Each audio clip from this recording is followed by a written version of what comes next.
Buenas tardes. Vamos a realizar la parte 2 que corresponde a la explicación técnica del proceso de traslado de pensiones obligatorias para la asignatura de procesos de negocio. Las herramientas utilizadas van a ser el BPMS, el BRMS que es Open Tables, la herramienta de BI que es Power BI Desktop, el CRM que usamos es Salesforce, el RPA UiPath y el desacoplamiento que se hizo para el front se realizó con Angular. Pasemos a ver la explicación del BPMS. Toda la explicación del flujo y su funcionamiento se realizó en el video funcional. En la descripción del video dejaremos el link para que lo puedas observar. En el flujo usamos varios subprocesos. Se requiere la comunicación desde el pool padre hacia el subproceso. Para esto vamos a ver la configuración realizada. Vamos a restablecer la vista. Dentro del componente al que deseamos enviar la información, en la pestaña Ejecución, en Datos a enviar, se debe asignar el objeto que tenemos en este pool y el que vamos a escribirlo dentro del subproceso para que se pueda realizar el envío de la información. Para el pool hijo no es necesario realizar un contrato de entrada, ya que cada actividad tiene su propio contrato y este se envía a través de las APIs. En la configuración del pool, en la pestaña General, establecemos los actores que vamos a utilizar, en este caso el robot y el director comercial. Y para cada uno de estos actores se le asigna el usuario correspondiente. En la entrada tenemos una lista de prospectos que fueron gestionados para complementar su información y en la multiinstancia vamos a procesar cada unidad de esa lista. Para la configuración entramos a iteración en la pestaña General y el objeto de negocio que se creó inicialmente es un múltiple. Acá se puede visualizar que cada una de esas actividades la tenemos del tipo de actividad comercial, que en este caso es nuestro objeto de negocio. Para poder enviarle la información al subproceso de una actividad comercial es necesario indicarlo en la pestaña de ejecución, en datos a enviar, y aquí tenemos un script para verificar el origen. En este caso tomamos la variable actividad. Esta variable se genera automáticamente cuando configuramos la multiinstancia. La asignamos a un objeto dentro del subproceso que tiene el nombre de actividad comercial. Verificamos el subproceso. Dentro del pool, en las variables de negocio, tenemos la actividad comercial que es el objeto quien recibe la información. Esta información va a viajar por todo el pool y se va a ir complementando a medida que transcurran las actividades. La instancia de este objeto a su vez la enviamos a la tarea de ejecución de mercadeo como tarea de entrada, como las variables a enviar. Aquí enviamos el objeto que tenemos y lo enviamos a un objeto que tiene el mismo nombre, pero que corresponde al objeto de este proceso, de este subproceso. Al abrirlo, acá también tenemos dentro de las variables de negocio la actividad comercial y este es el objeto que viajará por todo el flujo. Respecto a las conexiones con otros componentes, para el caso de la actividad de consultar datos del CRM y contactarlo vía telefónica, tenemos dentro de los conectores de entrada la generación del token y la consulta de datos del CRM. Es requerido generar un token debido a que Salesforce requiere una autenticación OAuth 2.0. Veamos la configuración que hemos realizado. Asignamos un nombre y dentro de la URL tenemos la URL que nos generó Salesforce con sus configuraciones de parámetros para poder generar el token. Esto se almacena en la última opción del menú. Al final, en una variable de proceso llamada token CRM, le asignamos el valor del token recibido en la consulta. La asignación que realizamos es añadiéndole la palabra bearer y concatenando el token recibido. Con ese token vamos a realizar la consulta de datos en el CRM. Veamos la configuración realizada. Esta es una petición REST de tipo GET. Establecemos un nombre para el conector y la URL la manejamos de manera dinámica dependiendo de un parámetro. En este caso tenemos la URL y el parámetro con el que se hace la búsqueda es la identificación del cliente dentro de la herramienta Salesforce. Acá en las cabeceras, para la clave autorización, enviamos el token que gestionamos en el conector anterior. Acá le damos siguiente, siguiente. Y en la última parte, que es donde mapeamos cada uno de los valores recibidos, realizamos la configuración seteando el valor sobre el objeto de negocio. También tenemos registros de interacción en el CRM que aprovechan el toque generado en la primera actividad y se realizan para registrar interacción cuando el cliente no contesta. Para el caso que no demuestre interés, se realizan dos llamados. Uno para realizar una interacción que no tiene interés y otra para registrar la oportunidad perdida en el CRM.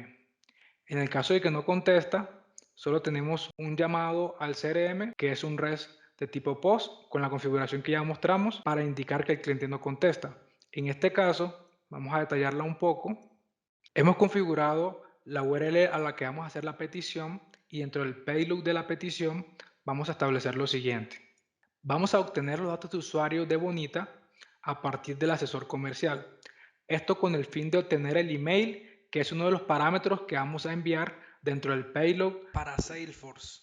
En el asunto vamos a enviar que el cliente no contesta y la identificación del cliente la tomamos desde la variable de negocio y el token lo teníamos de la actividad anterior. Esta es toda la configuración para enviar una petición tipo POST al CRM. Un conector que utilizamos en el proceso de viabilidad de traslado es la comunicación con el motor de reglas. El motor de reglas lo tenemos dentro de los conectores de salida, ya que se ejecuta después de realizar la actividad y con la información recibida. El motor de reglas es un servicio SOAP que está generado con la herramienta OpenLTables. Veamos su configuración. En el botón editar, establecimos un nombre, una descripción. Cuando se crea el componente, él requiere realizar una introspección. Esto lo hace a través del WSDL que nos generó el motor de reglas. Automáticamente configura el nombre del servicio que corresponde al namespace y también realiza la configuración en esta parte. Aquí, esto lo editamos manualmente para setear las variables que tenemos en el objeto de negocio y poderlas enviar en la petición de validación del motor de reglas. Adicionalmente, se requieren marcar estos checks ya que nos dan unos objetos en la respuesta que vamos a usar para obtener el resultado del motor de reglas. Creamos un script y el resultado que tengamos lo vamos a asignar a la variable resultado viabilidad que hace parte de una propiedad dentro del objeto de negocio.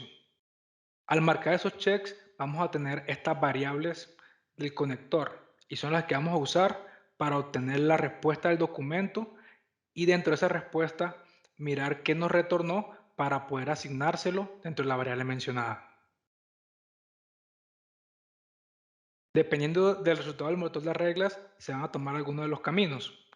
Para el caso que no cumpla los tiempos o que esté restringido en StarLab, se realiza el registro en el CRM. En la parte final del flujo, usamos otros conectores también para registrar las oportunidades en el CRM, que es en el caso cuando se realiza exitoso y queda la oportunidad cerrada ganada, o en el caso de que no se registre de manera inmediata, se registra una oportunidad abierta a corto plazo. El objeto de negocio que utilizamos fue uno solo. Vamos a visualizarlo. Este objeto tiene múltiples propiedades que vamos a usar a lo largo del flujo. Y esas básicamente son las configuraciones especiales realizadas dentro del BPMS. A continuación, el ingeniero Juan Carlos nos va a explicar todo lo realizado en el motor de reglas. Continuando con el tema de los elementos utilizados para el desarrollo de este proyecto, continuamos con la configuración del OpenLTable. Para ello se utilizó previamente una instalación de Tomcat, donde se colocaron los jar propios de la versión en curso. En este caso nos dirigimos a la página de OpenLTables, elegimos la versión a ejecutar. Para fines prácticos, nosotros pues ya tenemos descargados los jars, pero vamos a proseguir con la explicación. Bueno, en primera instancia, la primera parte para la implementación es tener instalado el Tomcat en el sistema. En este caso, nosotros tenemos instalado un Tomcat 9, donde se encuentra ya la instalación previa. Se deben colocar los web apps, los WAR, que se descargan desde la página web, en este caso de OpenLTables, de la versión específica, y al ejecutar el token, él deserializa, desencripta y genera las carpetas Web Service y Web Studio. Eso genera los siguientes portales. El Web Studio, donde hacemos todo el tema de la configuración de las reglas de negocio, y el Web Service, donde lo exponemos para luego ser consumido en el proyecto de Bonita. En el caso del Web Studio, esa es la parte donde hacemos la configuración de las reglas y definimos los alcances. En este caso, nosotros definimos las siguientes reglas de negocio para nuestro proyecto. Tenemos una que es la de listas restrictivas, que es la encargada de pues, validar que el postulante al traslado se encuentre en una lista negra o no. Tenemos otra regla que se encarga de validar el proceso de doble asesoría o manejo de la edad, donde finalmente estamos validando su fecha de nacimiento y su sexo. Para el caso de la asesoría, estamos validando que el usuario se encuentre en un rango, si es mujer, entre 46 y 47 años y se le presta la doble asesoría. En el caso del hombre, de 51 a 52 para el mismo tema, y los que sean mayores de 52 o 47, 52 para las mujeres y 52 para los hombres y 47 para los hombres, se rechaza porque ya ha superado la máxima edad para traslado. Algo similar sucede con el tema de los regímenes. En este caso, estamos validando la cantidad de meses de la afiliación junto con el régimen, dependiendo del régimen. En este caso, siendo raíz, si es menor o igual a 6, estaría no cumpliendo el tiempo pues, para el traslado, de acuerdo al régimen, y en el caso de RPM sería si es menor o igual a 60. Estas reglas, por la forma en que las estamos ejecutando, necesita una orquestación para pues, validar su flujo. En este caso se creó una tabla básica donde hacemos la respectiva orquestación, ya por orden y estructuras del negocio. En este caso, como se ve en la siguiente tabla, se crea una variable que manejará la respuesta. Como necesitamos que se haga la validación de forma secuencial, la primera estructura que validamos es el tiempo de afiliación por régimen. En este caso, si la estructura es aprobada, continúa con la siguiente validación hasta el final. La idea es que si en el dado caso llegara a salir un valor que no sea aprobado, se devolvería la respuesta de forma automática para que sea visualizada en el tag de Bonita de la sección de la validación, que sería en el paso anterior que nos explicaba nuestro compañero Javier, la consulta de habilidad de traslado. Para implementar esto se puede hacer de varias formas. Se puede editar directamente sobre la tabla o a través del Excel. En este caso, nosotros hicimos la implementación a partir del Excel de configuración, el cual generalmente importamos y donde se hace la configuración de forma general. Este Excel generalmente se aplica a unas pequeñas reglas que ya tiene adecuado el OpenL Table para su uso. Por ejemplo, en este caso, tenemos varias definiciones, entre ellas las reglas. Cuando se crea una regla, es como si se estuviera definiendo una función en cualquier lenguaje de programación. Le contiene un tipo, un nombre, parámetro de entrada que conforma su firma. Para este caso en particular, estamos diciendo que el parámetro de entrada identificación, que se encuentra marcado a través de C1 identificación, es de tipo string, va a buscar la información en la columna de identificación y al encontrar una coincidencia, devolverá la información en este caso. Por dar un ejemplo, si en este momento yo invocara existe lista restrictiva y buscara identificación con CC y los 7 unos, debería estar saliendo Carlos Pérez. Procedamos a hacer el ejercicio. Entonces, lista restrictiva. Entonces, hacemos la prueba, digamos que colocamos la identificación C101 y como pueden ver, hace el filtro adecuado para verificar que se encuentra dentro de la lista restrictiva. Aparte de eso, también tenemos la definición de las reglas simples. Una regla simple básicamente es una regla con, digamos, un nivel de abstracción mucho menor, lo que significa que hace operaciones más sencillas y sin marcación. En este caso, está haciendo una regla donde literalmente los parámetros tiempo de afiliación y régimen se mapean directamente sobre la columna 1 y columna 2 para hacer el filtro respectivo. Cabe recalcar que cada columna puede manejar un operador, como es el caso del mayor o menor, mayor o igual, para poder hacer la regla respectiva. En este caso, por ejemplo, vamos a colocar para el filtro que tenga una afiliación menor y que sea el tipo, que sea el régimen raíz. Entonces, como se dan cuenta, aquí es bastante sencillo. Entonces, el tiempo de afiliación, digamos que algo que sea fácil de... Y coloquemos que sea el raíz. Entonces, como se puede dar cuenta, aquí se hizo el filtro, fue Es un filtro directo, pues lo hicimos a través de una tabla simple y pues como se dan cuenta hizo el filtro de la forma adecuada. Como lo vimos antes, esta es otra regla que se aplica del mismo tipo rule. En este caso, como se dan cuenta, al tener regla, al ser de tipo rules, podemos incluir operaciones como en este caso la determinación de un rango y pues también las transformaciones de lo que recibamos siempre a mayúscula. Digamos que es la diferencia entre una simple y una simple rules y una rules normal. Lo que nos permite en este caso, la rules nos permite incluir operaciones o funciones adicionales para las transformaciones que necesitemos hacer. Pero su funcionamiento general es el mismo. Nos sirve para generar una especie de filtro que nos permitirá traer la información de la regla deseada. En este caso estamos recibiendo la fecha de nacimiento y el sexo.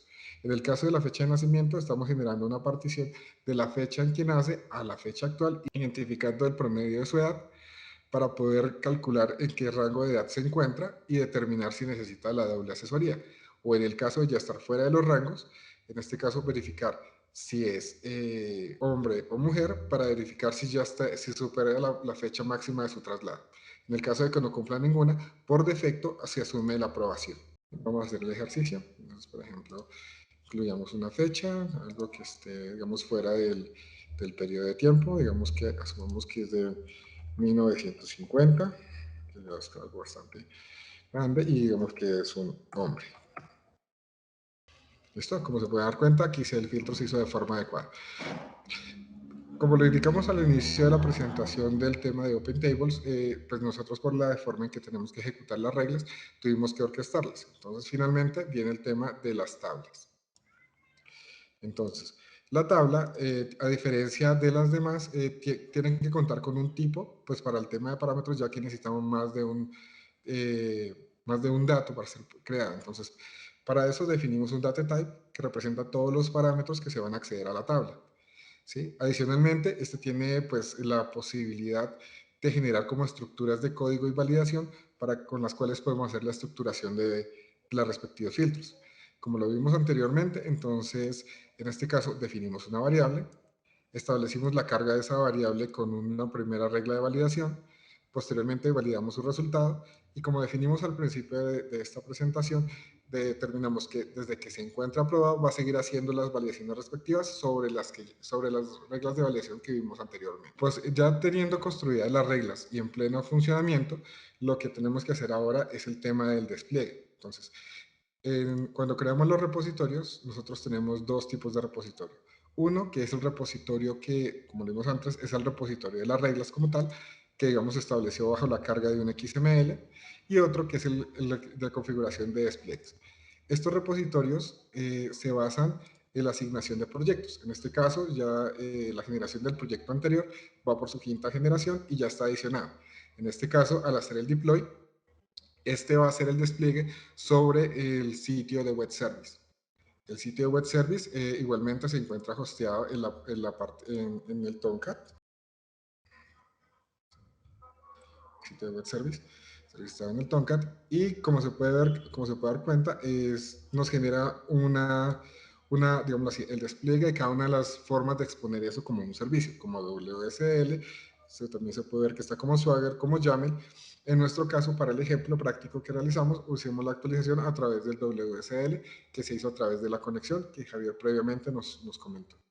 Entonces, como para un resumen general, OpenL Tables requiere tres aspectos. La creación del proyecto, donde creamos las reglas y la configuración, como las explicamos.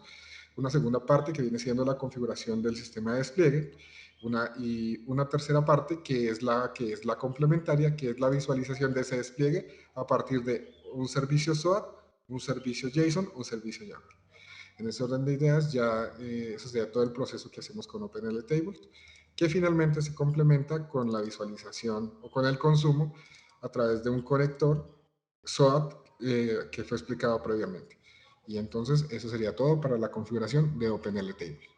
Continuando con la explicación técnica de los otros componentes, el ingeniero Cristian Cortés a continuación. Bien, primero vamos a ver la configuración en el Salesforce. Salesforce por defecto, en su instalación y en la generación de la instancia que construimos de prueba, pone a disposición un API REST. Sin embargo, para que pueda ser consumida desde alguna aplicación, se debe hacer una configuración previa. Esta configuración consiste en definir primero cuáles van a ser las aplicaciones que van a estar conectadas. Como les mencionaba, se debe hacer la configuración de la autenticación y de la autorización. Para esto, Salesforce se apalanca del protocolo OAuth 2.0, que es un estándar para autorización que manejan las industrias. Entonces, con este estándar nos pide que definamos cuál es la aplicación que vamos a permitirle consumir el API de Salesforce, y básicamente acá lo único que se debe hacer es configurar la aplicación, indicar el nivel de usuarios que se van a conectar, indicar el uso que va a hacerse de OAuth 2.0 y los permisos de la aplicación. Una vez configurada la aplicación conectada, debemos ir al gestor de aplicación. En este gestor de aplicación se definen las características de la configuración OAuth 2.0. Vamos a ver los datos que nos solicita. Primero nos indica que seleccionemos cuál es la aplicación conectada, nos pide un correo electrónico de forma obligatoria, y acá viene la habilitación del OAuth. Entonces, picamos sobre el check de configuración de OAuth. Él nos pide una URL de devolución de llamada, que básicamente es una URL que vamos a tener del lado del servidor que genera el token una vez se genere la llamada de este. Si no tenemos una URL con este fin, la documentación de Salesforce nos indica que pongamos localhost. Por otra parte, y lo más importante en el OAuth 2.0 son los ámbitos de OAuth. En este caso, Salesforce nos indica que para poder consumir el API completo debemos tener asignados 3 de estos ámbitos. Uno que es acceder a los datos y gestionarlos, que nos permite poder consultarlos y utilizar métodos POST y patch para modificarlos. El acceso completo, que básicamente nos permite acceder a todos los recursos que expone el API, y la generación del token. Entonces esos 3 son los mínimos que se deben colocar para poder consumir el API. Y finalmente chuleamos el requerir el secreto para el flujo del servicio web y también un secreto para el flujo del token. Esto lo que nos permite es que el token lo obtengamos con base en el tipo password. Entonces ya vamos a ir a verlo en el Postman. Entonces, como les comentaba, este es el API REST que ofrece Salesforce. Él por defecto solo tiene un recurso que está disponible sin autorización, que es el que permite ver las versiones del API REST de Salesforce que están instaladas en esa instancia. En este caso, vemos que tenemos instalada desde la versión 21 hasta la 52. Esta versión es importante porque el resto de servicios nos va a solicitar que le indiquemos cuál es la versión de la API REST que vamos a utilizar. Y a su vez ya nos exigen el consumo a través de OAuth 2.0. Es decir, si enviamos esta petición, por ejemplo, nos va a decir que la sesión expiró o que es inválida. Para esto, una vez hacemos la configuración del OAuth 2.0 en Salesforce, aquí también en el menú de gestor de aplicación podemos visualizar los datos para la generación del token, que básicamente son el Client ID, que es la clave del consumidor, el Secret ID, que es la pregunta secreta del consumidor, y aquí nos permite también, de hecho, generar un token inicial para efectos de prueba. Sin embargo, ya para la generación del token nos pide Client ID, el Client Secret y el usuario y password con que se va a establecer la comunicación. El tipo de permisos, que era el que les mencionaba, que utiliza Salesforce por defecto, es el Password Credentials, que utiliza esa configuración. Ya una vez se solicita token, que era lo que Javier nos estaba mostrando en el proceso, aquí podemos hacer uso de toda la API REST de Civil para pues ya obtener los datos que se requieren. Por otra parte, hicimos una configuración, una personalización en el gestor de objetos. Básicamente, Salesforce trae de caja unos valores muy básicos para la gestión de cuentas y lo orienta más a empresas.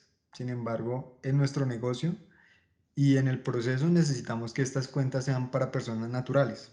Por lo tanto, tuvimos que ingresar e incluir algunos campos en la configuración, como lo son los nombres, los apellidos, incluimos el email, la dirección y la identificación del cliente, que es esta. Al ingresar valores customizados, campos customizados en los objetos de Salesforce, él por defecto le asigna un guión al piso, doble guión al piso C para todos los que son customizados. Aquí vemos género, fecha de nacimiento, todos tienen ese guión bajo C. Esa es la manera de diferenciar lo que es de caja versus lo personalizado.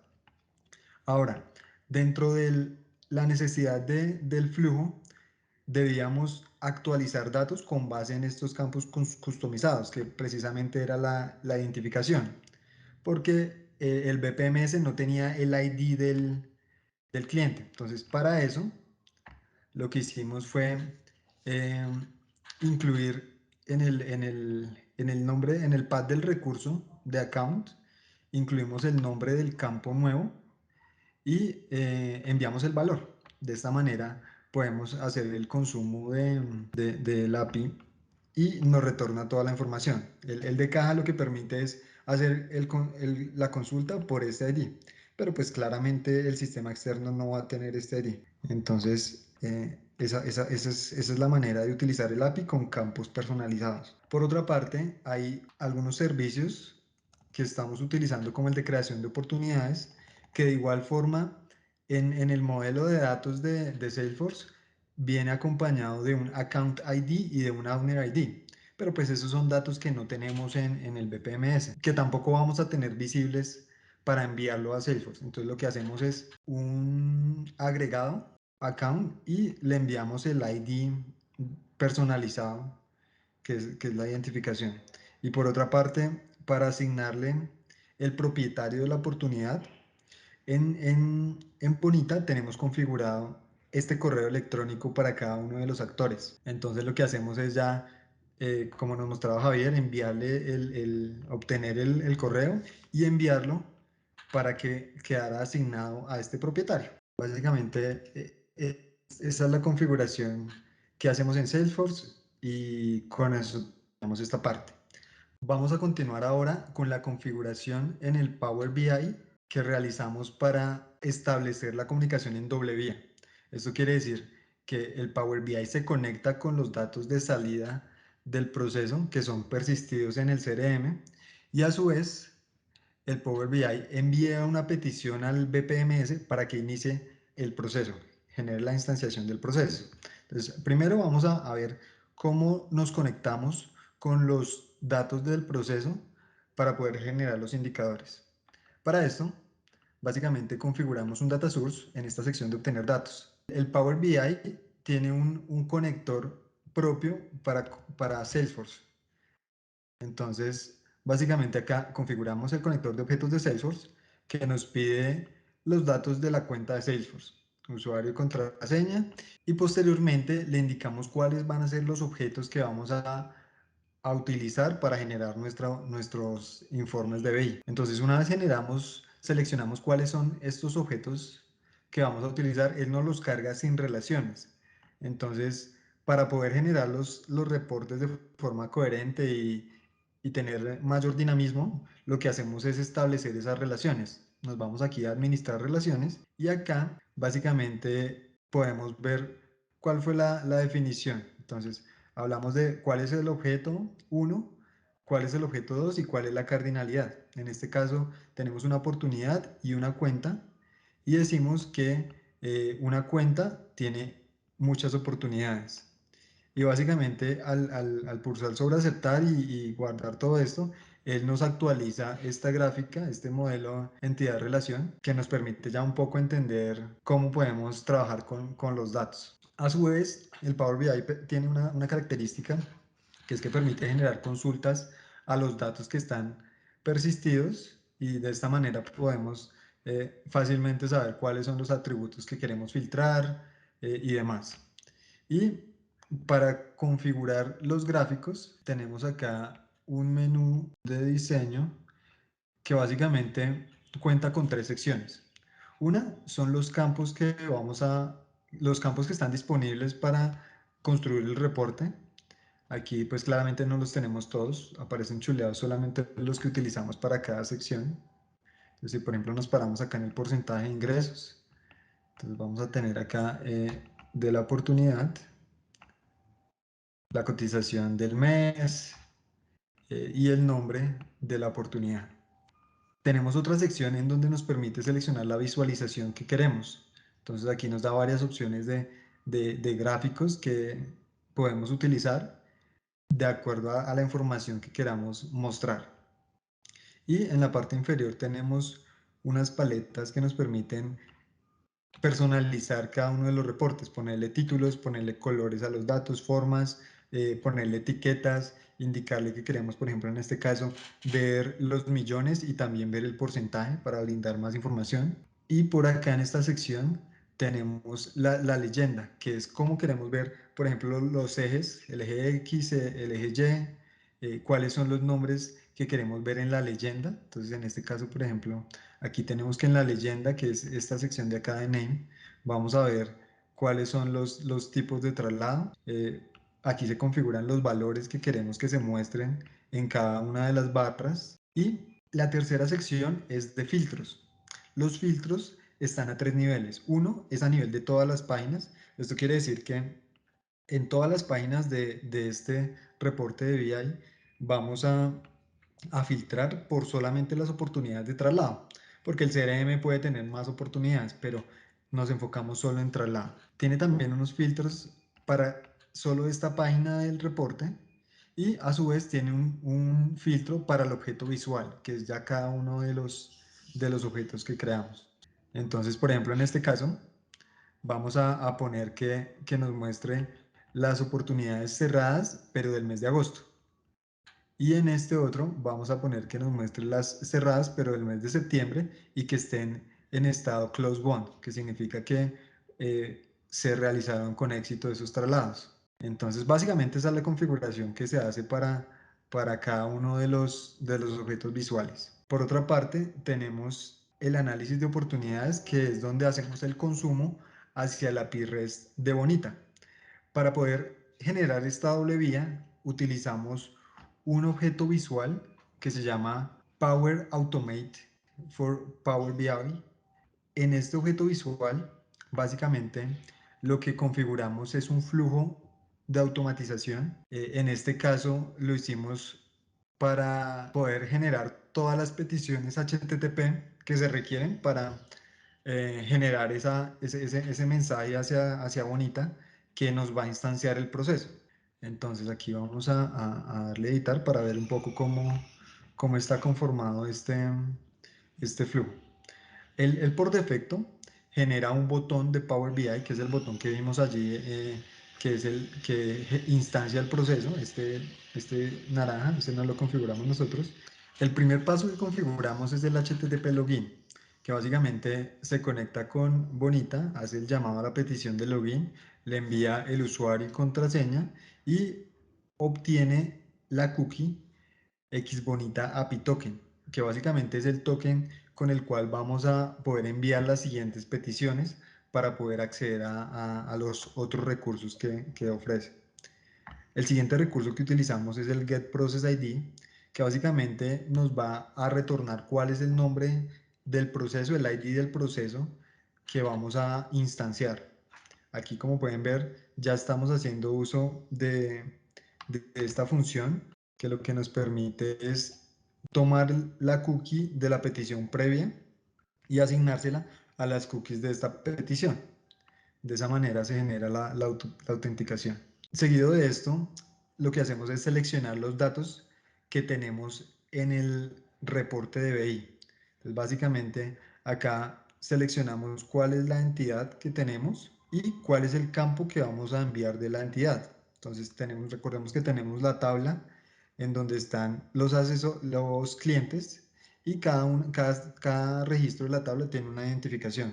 Esa identificación es el único dato que requiere el proceso de BPMS para poder ser instanciado. Entonces, lo que hacemos es seleccionar esos datos. Posteriormente, instanciamos el proceso de traslados.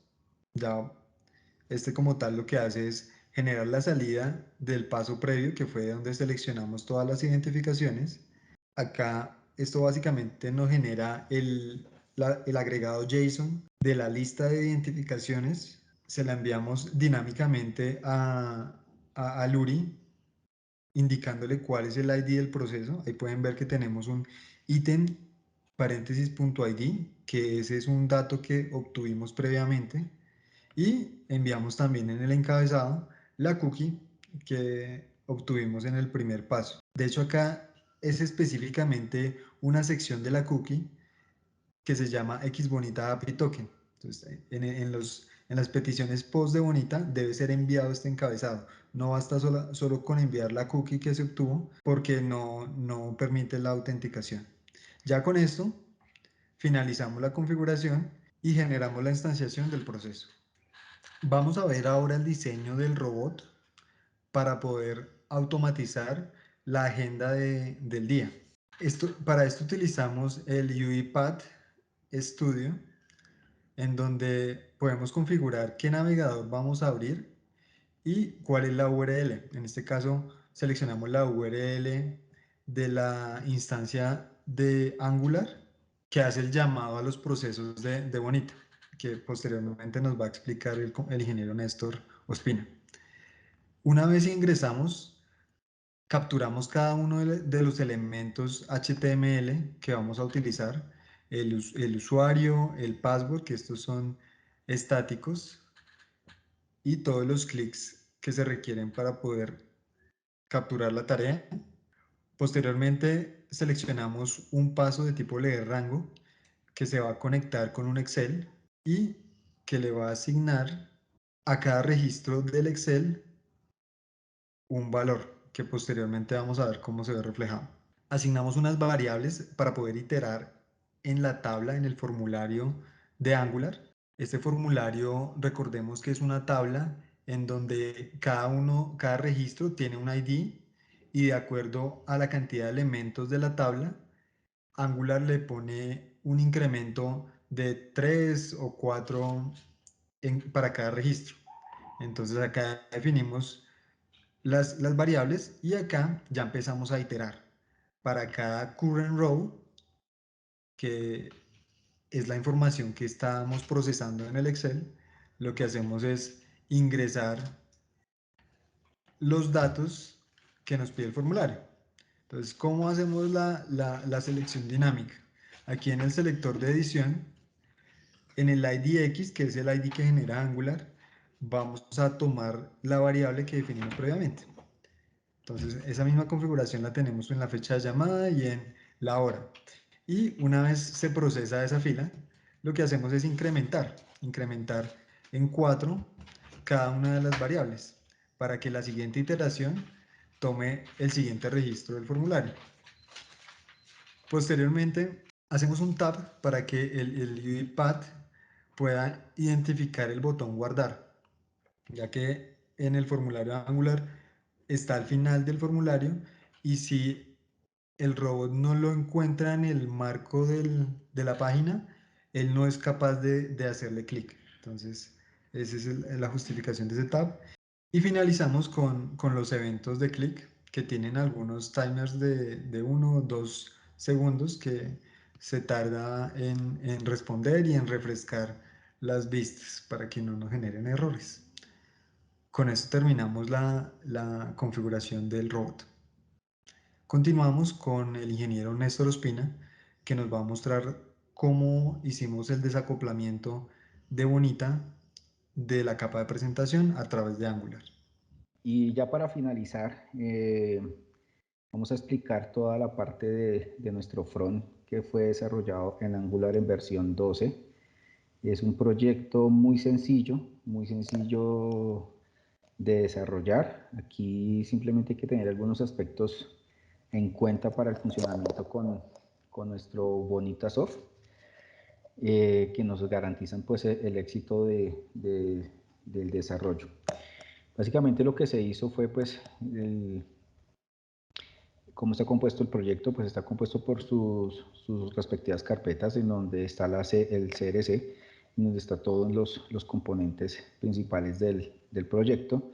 Aquí tenemos una carpeta de componentes en donde se hizo el componente del header, que es la parte del título que se ve en el proyecto, el inicio, que es el mensaje de bienvenida que se ve al entrar a la página, al entrar a la aplicación. Tenemos nuestros componentes de interfaz, que es donde pues capturamos las estructuras de los datos que nos retorna el Bonita como tal. Tenemos nuestra carpeta con los componentes ya de las páginas como tal. Aquí vemos todas las páginas que conforman la aplicación que vemos en las iteraciones. Como todos sabemos, Angular es un framework de desarrollo front que trabaja por componentes, ¿sí? Entonces, cada una de las páginas realmente son componentes, y pues cada componente a su vez está compuesto por su componente de estilo, su componente HTML, su componente TS, que es donde viene como la lógica de lo que va a ejecutar ese componente. Este cuarto componente pues no lo utilizamos en esto, porque ese componente se utiliza para realizar pruebas. Tenemos otra carpeta, que es la carpeta de los servicios, que es la carpeta en donde hacemos las invocaciones como tal ya al API de Bonita para llevar y traer la información para que el flujo haga todo lo que tiene que hacer de acuerdo a lo que ya vimos en las anteriores explicaciones. Y bueno, ya componentes adicionales como el componente del environment. El environment es donde dejamos como las variables fijas con las rutas específicas para ir a atacar cada uno de los métodos que tenemos en el API de Bonita para traer y consumir y enviar la data como tal. Como consejo que les podemos dejar de este proyecto que desarrollamos, es que aquí es importante el manejo de las cookies, porque con el Bonita tenemos que capturar del cookie un API token, que es como el que nos da el acceso a la sesión del Bonita como tal. Entonces aquí sí es importante manejar muy bien esa parte del token. Vamos a ver rápidamente cómo funciona eso, cómo lo logramos nosotros aquí capturar. Entonces vamos aquí al componente de inicio. Aquí está el HTML, pues está embebido con un submit dentro de un ng-for, que es simplemente cuando se le da clic al botón de logueo, pues él se activa. Tiene el componente por este lado y nos aplica aquí este método de login que va al Bonita Service, al componente de servicio que vimos. Por este lado estamos capturando los datos que vienen del formulario como tal. Los pasamos en esta variable AS aquí a la parte del servicio, ¿sí? Aquí hacemos el seteo de estas variables, enviamos la petición aquí donde hacemos la parte de la conexión con el componente del environment. Le traemos la URL base y el tipo de petición que vamos a realizar. Él aquí nos contesta con la petición, sabiendo si fue exitoso o no, dependiendo obviamente del usuario y la contraseña que tengamos configurado en el Bonita. Y aquí lo que hacemos es capturar del header como tal del navegador las cookies, ¿sí? Para tener ahí la información de esta variable que es el API token, que esta es la variable importante que tenemos que capturar de las cookies en el navegador, que es con la que realmente vamos a poder hacer nuestras peticiones post, sobre todo para poder guardar la información. Esta es como la parte más fundamental del proyecto, en donde debemos tener como en cuenta para poder tener éxito con la conexión del Bonita. De resto, como tal, Es un proyecto de Angular normalito, como ya se los acabamos de presentar, con sus respectivos componentes, con sus llamados al API, y pues las respuestas se muestran en la parte del front de esta aplicación. Pues esto es todo, compañeros. Es toda la explicación que tenemos que dar de esta parte técnica de cómo se implementó el desarrollo de Angular. Como sabemos que esto es un material de estudio que muy seguramente se va a repetir en futuras ocasiones con nuevos estudiantes de esta especialización, estamos abiertos a dar cualquier explicación técnica y apoyarlos en este proceso. Fue fuerte, es un proceso fuerte, pero muy bonito y muy interesante de desarrollar, que deja bastantes enseñanzas y buenas gratificaciones técnicas al respecto. Con todo gusto estaremos atentos a atenderlos.